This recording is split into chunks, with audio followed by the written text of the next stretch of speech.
Alright, I'm Gabor, I'm Zander. and our inquiry project topic is texting and driving. So, this is obviously a crashed car, and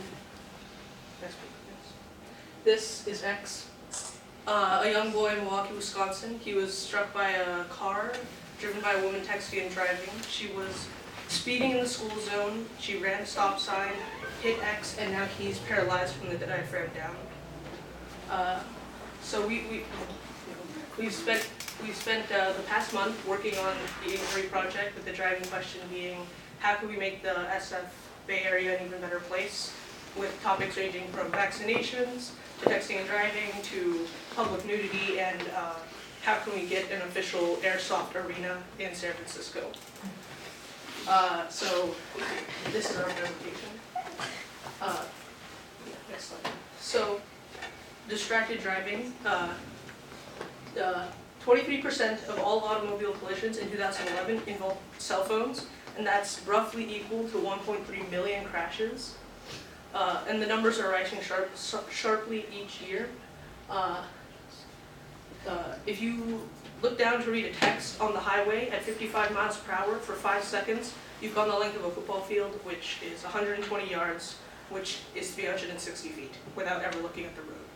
And even if you're going at half that speed in the city, 27.5 miles per hour, you've still gone 60 yards, which is easily the crosswalk, the intersection, the crosswalk, and more.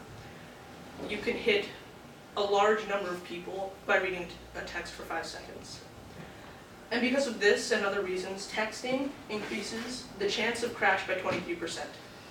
To put that in comparison, drunk driving increases it by 20%, dialing 2.8%, talking on the phone or a passenger 1.3%, or 1.3 times, and reaching for a cigarette, phone, anything is 1.4 times as.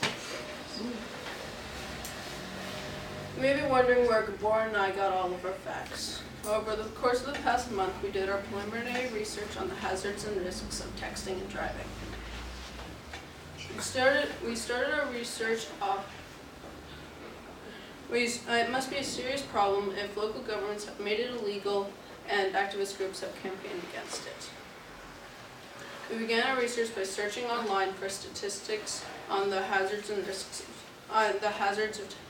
of texting and driving, and the accidents that are involved in it, with our best source being the National Highway Traffic Safety Administration.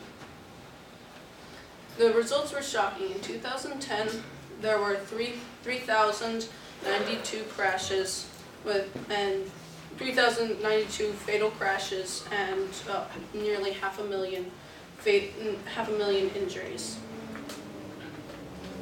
This was 18% of all the documented crashes, 18% of all the documented fatal crashes and crashes resulting in injury.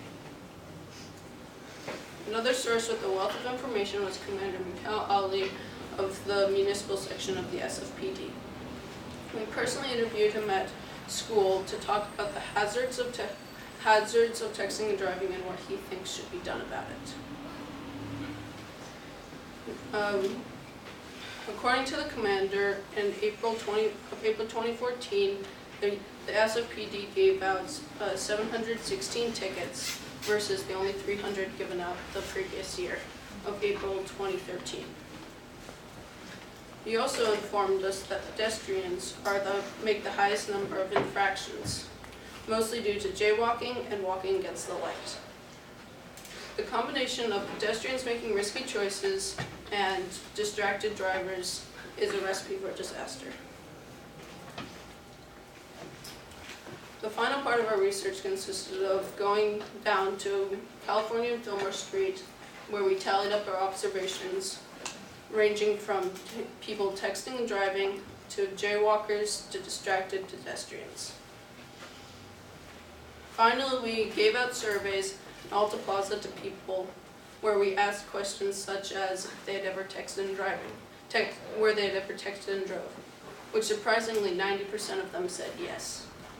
We also asked them if they had ever driven and talked on the phone without a speakerphone or a hands-free device. Everyone and surprisingly, everyone admitted to at least breaking one of these laws. So what can be done to stop texting and driving? There were three obvious solutions that Zander and I came up with. The first one being cameras. If there are more cameras at intersections and along the highways, less people will text and drive in the fear of being caught.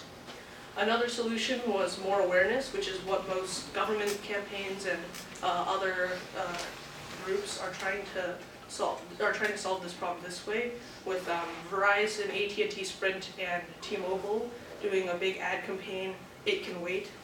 And the last solution being greater fines. However, greater fines did not decrease the number of drunk drivers, so we have no reason to believe that it would decrease people driving and texting. So we narrowed it down to mostly more cameras or greater awareness. More cameras seems like the most reliable but more expensive option, with greater awareness being less reliable but less expensive. But also, everybody can do more things in their everyday lives. The first step is to not text and drive yourself. And the second step, telling everybody around you not to text and drive.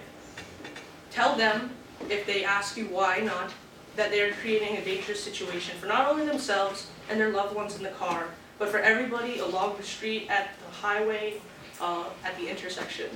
Tell them that they can kill people, and tell them that they wouldn't want to be a driver that has to always know that they hit somebody and killed somebody because they were texting and driving.